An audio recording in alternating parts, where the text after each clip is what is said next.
হরে কৃষ্ণ। শ্রী শ্রী পুত্রদা একাদশী ব্রত মাহাত্ম্য কি জয়। যুধিষ্ঠির বললেন, হে কৃষ্ণ, পৌষ মাসের শুক্লপক্ষের একাদশীর নাম কি, বিধি বা কি, কোন দেবতা ওই দিনে পূজিত হন এবং আপনি কার প্রতি সন্তুষ্ট সেই ব্রত ফল প্রদান করেছিলেন, কৃপা করে আমাকে সবিস্তারে তা বলুন।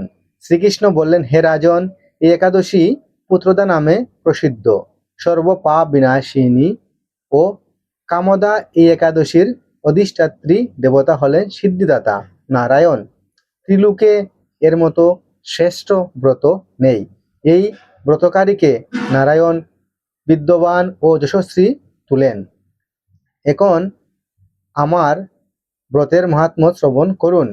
ভদ্রাবতী পুরীতে সুকেতুমান নামে এক রাজা ছিলেন। তার রানীর নাম ছিল শৈব্যা।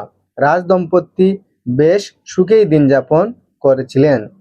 বংশরক্ষার জন্য বহুদিন ধরে ধর্মকর্মের অনুষ্ঠান করেও যখন পুত্র লাভ হলো না, তখন রাজা দুশ্চিন্তা কাতর হয়ে পড়লেন।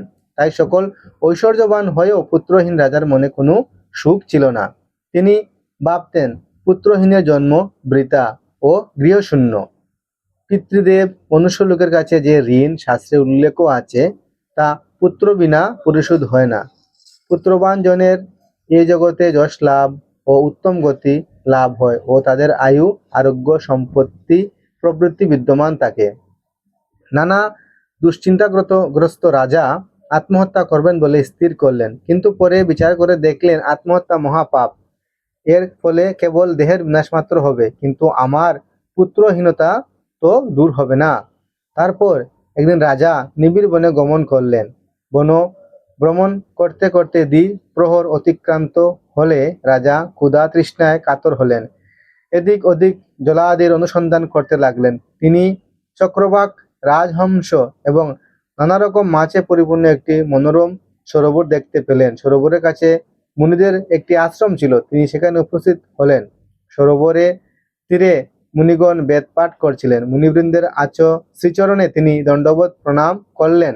মুনিগণ রাজাকে বললেন, হে রাজন, হে মহারাজ, আমরা আপনার প্রতি প্রসন্ন হয়েছি। আপনার কি প্রার্থনা বলুন। রাজা বললেন, আপনারা কে এবং কি জন্যই বা এখানে সমবেত হয়েছেন? মুনিগণ বললেন, হে রাজন, হে মহারাজ, আমরা বিশ্বদেব নামে প্রসিদ্ধ এই সরোবরে স্নান করতে এসেছি। আজ থেকে 5 দিন পরেই মাঘ মাস আরম্ভ হবে। আজ পুত্রদা একাদশী তিথি।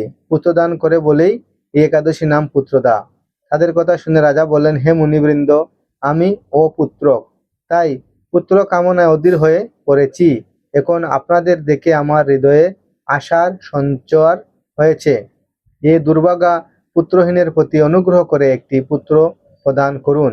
মুনিগণ বললেন, হে মহারাজ, আজ সেই পুত্রদা একাদশী তিথি, তাই আপনি এই একাদশী ব্রত পালন করুন। ভগবান শ্রীকেশবের অনুগ্রহে অবশ্যই আপনার পুত্র লাভ হবে। মুনিদের কথা শোনার পর যথাবিধানে রাজা কেবল ফলমূল আদি আহার করে সেই ব্রত অনুষ্ঠান করলেন। দ্বাদশী দিনে উপযুক্ত সময়ে শস্য আদি সহকারে পালন করলেন। মুনিদের প্রণাম নিবেদন করে নিজ গৃহে ফিরে এলেন। ব্রত প্রভাবে রাজার যথাসময়ে একটি তেজস্বী পুত্র লাভ হলো।